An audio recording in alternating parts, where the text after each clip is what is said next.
But now moving on to another major trade, which was the Russell Wilson trade. I mean, I think we all knew that he was kind of in a prime position to move. And even though I guess Pete Carroll and John Schneider sort of downplayed it over the last couple weeks in the playoffs, in the regular season, I mean, I think we finally saw what was supposed to happen, I would say.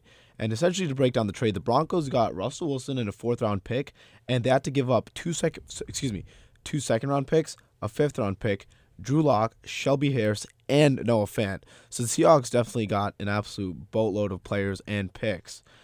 But essentially, I think now, really, it pretty much says that the AFC West is completely loaded. And I'm really excited to see what Russ can do because keep in mind that Russ has a great receiver core in Cortland Sutton, Tim Patrick, and Jerry Jeudy, who I think is arguably one of the best route runners in the NFL. So I'm really excited to see how, great receivers like them are going to do with, a guy like Russell Wilson. But what do you guys think about the trade? Do you guys think the Broncos are contenders now? What do we think? Did they not get a 1st-round pick? Oh, they got 2 firsts as well, I think. Oh, sorry. Did I miss that? Yeah, I guess 2 firsts. For a second, I was like, are you freaking kidding me? No, yeah. Eli, what team do you root for? I am unfortunately a Giants fan. Okay, I knew that because we spoke about it on with Mr. JR Sport Brief. Right, Always right. shout out to him. Shut up. For having the two of us on. So It's a good time.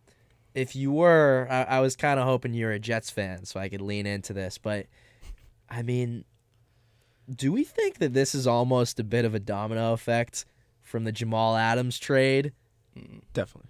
I mean, they give up 2 first-round picks to get a safety. Then they get 2 first-round picks for their franchise quarterback. Yeah. I mean, listen, I get it. After all the cards were on the table, it kind of was the move that had to be made. And, they got some good pieces. Noah Fant, great tight end, former first-round pick. They got 2 firsts. They've still got some good young players, but, man, you gave up Russell Wilson, future Hall of Fame quarterback, Super Bowl winner. They had a dynasty. What could have been out in that Legion of Boom team? And, not to bring it back to my Patriots, but Malcolm Butler kind of. Yeah, I mean, I think his time was done in Seattle, to be honest. I think the trade needed to happen. But I think it was almost like still a rebound from the Jamal Adams trade. You trade away those 2 firsts for a safety who doesn't play as well as he should have. And then, you miss those pieces you get in those 2 firsts, and your team becomes not as good as they were. So I think it was the right move. I think it was something that had to be done. This might be a little bit of a hot take. Russell Wilson is the best quarterback in the AFC West, not just the AFC West, in the NFL, and he's going to win the MVP this year. He's going to play better than Patrick Mahomes. I love Justin Herbert. He's going to play better than Justin Herbert. Derek Carr isn't even on his radar. Russell Wilson with these pieces is going to go off. All right, real quick. I don't know if there's something up with my headphones. Could you repeat what you just said? Oh, of course. Give me a 1-sentence summary. The spark notes, please. Let me get a little closer to my camera. I'm turning up the volume in my headset. I think it's plugged in correctly. All right. Let me adjust this a little bit. Could you repeat that for me, please? Of course. Russell Wilson is the best quarterback in the AFC West and the NFL, and he's going to win the MVP. Was that loud enough? I heard you loud and clear. I just want to make sure that I heard you correctly. Right. Now, for me, because let's talk about this. Gokul, I want to hear you talk about it, too. This is your segment, but let's talk about this, because I there are certain things that I can get behind, right? MVP, we could see that happen. Russell Wilson's got a lot of talent. He's a great player, but for me, the best quarterback in the division versus best quarterback in the league, it's the same conversation. Yeah, because it is.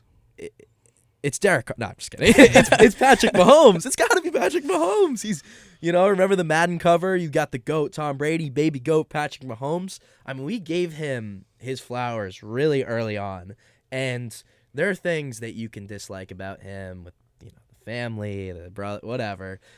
But what you can't hate on is the game because he.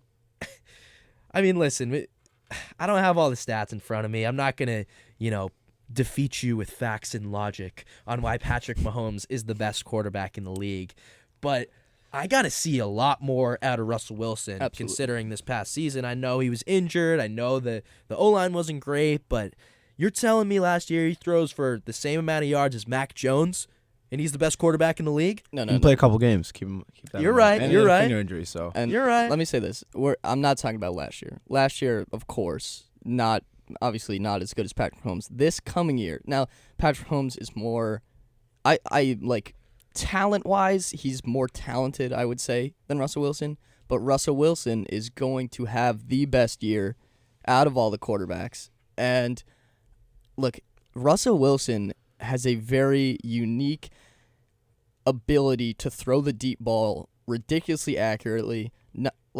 And so does Patrick Mahomes. Of course, he's a great quarterback. Russell Wilson has the ability. He has this skill to throw it straight up in the air and then it'll land 40, 50 yards downfield in the breadbasket of a receiver, which you cannot defend. He has that ability to throw that ball, which is something that I haven't really fully seen from any other quarterback. He throws that ball perfectly. And honestly, that's one of the reasons that I say he's going to have the best year of his career. He's got a much better O-line. He's got weapons, and honestly, I've been saying for a couple of years now, if he gets those things, I don't think anybody's better than Russell Wilson. Who are the weapons? Jerry Jeudy, Cortland Sutton, Tim Patrick. Now Okay. he loses a tight end. I will say All right, that. he loses the tight, right? But I think, and who knows, maybe they find one. I can't think off the top of my head what free agent tight ends there are, but maybe they get someone to fill Noah Fant's spot. Hopefully. Well, listen. You mentioned some good names, right? Jerry Jeudy, he was a first round pick for a reason. Cortland Sutton, he's been in the league. He does his thing. Tim Patrick, KJ Hamler, Travis Fulgham, these guys can get you excited. But last time I checked, he was with Tyler Lockett and DK Metcalf. Okay. These are two guys that immediately, and you can refute me on this, Gokul, because you seem big on Jerry Jeudy, but I think both of those guys they've got an edge on Mr. Jeudy. I mean, keep in mind that Jerry Jeudy was doing. I mean, I know he didn't have any explosive like Justin Jefferson type season with over 1,500 yards, but keep in mind he had Drew Lock, who wasn't exactly the best of quarterbacks. So I think, given that he has, like I said, one of the best deep ball throwers in the league, I think he will. First of all, he's probably jumping in joy. I think we saw the tweets. with the change in reaction. That was good. That was good. But I honestly am can keep in mind that the new coach is also Nathaniel Hackett, who was the offensive coordinator for the Packers when they led the league in scoring. So I'm extremely excited to see what Hackett can do with a quarterback like Russell Wilson and weapons like that. But